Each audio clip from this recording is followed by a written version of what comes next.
অভয়ার ধর্ষণ খুনের দিন হাসপাতালে থাকা কর্মীদের এবার সিবিআই তলব করা হলো। ঠিক কি ঘটেছিল 2024-এর 9 আগস্টের সেই রাতে জানতে আরজিকর মেডিকেলের দায়িত্বপ্রাপ্ত কর্মীদের তলব করা হলো। অর্থাৎ সেই দিন যারা দায়িত্বে ছিলেন সেই সমস্ত কর্মীদের এবার তলব করলো সিবিআই।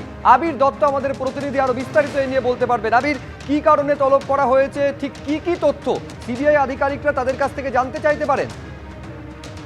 দেখো, তোমাকে জানাবো যে এসআইটির টিম ফর্ম করা হয়েছে আদালতের নির্দেশে। তাদের তরফ থেকে ঘটনাস্থল পরিদর্শন এবং আরজিকরের যারা বর্তমানে যারা কর্তৃপক্ষ তাদের সঙ্গে তারা কথা বলেছেন আগেই। এর আগে আমরা দেখেছি যে এসআইটির তরফ থেকে বেশ কয়েকজনকে ডেকে জিজ্ঞাসাবাদও করা হয়েছিল।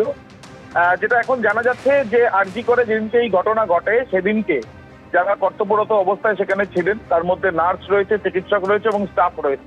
তাদেরকে চলতি সপ্তাহে তাদেরকে কিন্তু ডাকা হয়েছে এবং তাদেরকে জিজ্ঞাসাবাদ করতে চায় এসআইটির টিম। প্রসঙ্গত এর আগে যখন স্টেটাস রিপোর্ট তারা শিয়ালদা আদালতে পেশ করেছিলেন তখন তাদের তরফ থেকে জানানো হয়েছিল যে 20টি ভলিউমে 1000-এর ওপরে পাতা রয়েছে, যেগুলো এর আগে পর্যন্ত সীমা পাহুজা থাকাকালীন, অর্থাৎ তিনি তদন্তকারী আধিকারিক থাকাকালীন যে তদন্ত হয়েছে সেগুলো তাদের তরফ থেকে স্ক্রুটিনি করা হয়েছে।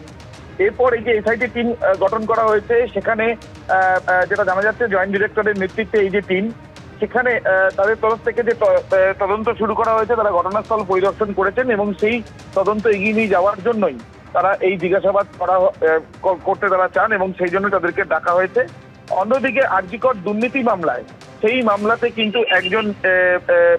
একজনের কিন্তু আজ সাক্ষী সে দিয়েছে এবং যেটা জানা যাচ্ছে যে এই যে সাক্ষী যেটা দেওয়া হয়েছে সেই ক্ষেত্রে মূলত অ্যাকাউন্টস ও পারচেজ কমিটির একজন সদস্য তিনি সাক্ষী দিচ্ছেন মূলত আরজিকরে ইনস্ট্রুমেন্ট কেনার ক্ষেত্রে বিলিং কিভাবে হতো সেই বিষয় নিয়েই কিন্তু এই সাক্ষী। এবং তার সাথে সাথে সঞ্জীব ঘোষের তরফ থেকে 3টি নির্দিষ্ট জিনিস ফেরত চাওয়া হয়েছে আজকে আদালতে।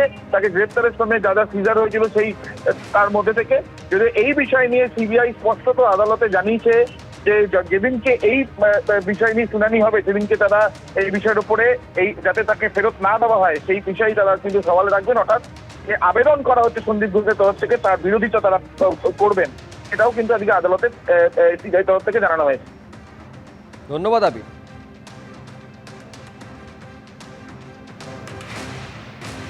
একদিকে আপনারা দেখলেন 2024 সালে 9 আগস্ট রাতে কি হয়েছিল তা জানতে সিবিআই এর আধিকারিকরা তারা কথা বলছেন ওই দিন রাতে যারা দায়িত্বে ছিলেন, অর্থাৎ ওই হাসপাতালের যারা কর্মী তাদের সাথে কথা বলছেন সিবিআই আধিকারিকরা।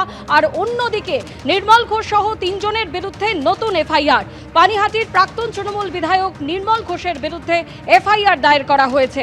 পানিহাটির প্রাক্তন পুরপ্রধান সোমনাথ দে ও প্রাক্তন কাউন্সিলর সঞ্জীব মুখোপাধ্যায়ের বিরুদ্ধেও মামলা। তথ্য প্রমাণ লোপাট, অপরাধমূলক ষড়যন্ত্র সহ একাধিক ধারায় মামলা রুজু করা হয়েছে।